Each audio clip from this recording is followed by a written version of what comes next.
switching now. It talks about it a lot in the past, how reluctant people have been to switch utility companies to take best advantage of the markets. But some people are doing that. Dom's got details. Good morning. Yeah, good morning. It is happening. People are switching. Regulators are looking into whether the energy market is fair or not. If you look behind, there are signs that the smaller independent energy suppliers are starting to gain ground. There are now 25 different home energy suppliers competing for your custom. The big six energy companies, the giant businesses that both generate energy and supply it, like EDF and npower, well, 5 years ago they had almost 100% all of the market. Now that's now fallen to 92%.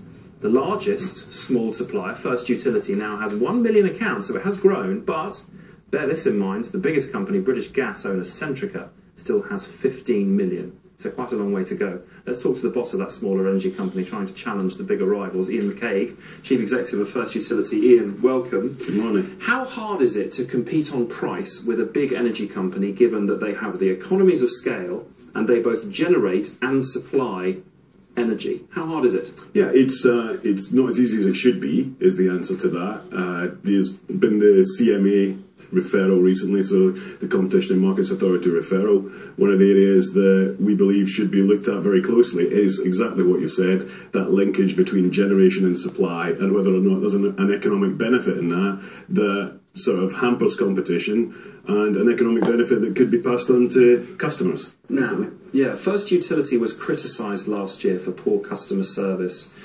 which the Consumer Magazine has put you behind other smaller energy suppliers. Isn't there always a problem when a smaller company tries to grow? Basically, you know, you always do poorly by customers. Well, on that Which survey, we were the most improved, and we're well ahead of the big six on the customer service side, and also we're the second lowest in the whole industry in terms of complaints. But yeah, there's always a balancing act between that growth, and actually the biggest challenge there is hiring enough people quickly enough. So Warwickshire, for example, we kind of almost run the employment dry for a period of time because we took on 100,000 customers in 6 weeks. So there is a balance there, but we're spending a lot of money on it, and it will continue to improve for sure. Shouldn't you hire the people before you try and get the customers? Well, we try to do that, but literally we're hiring, you know, sort of more than 100 people a month at the moment, and so that's quite a lot. And we got ahead of the curve through the first 6 months of this year. August was extraordinarily busy. A little bit behind now, but getting better. Very quickly, price rises this winter. Do you think there will be some? Very unlikely. Very unlikely. Even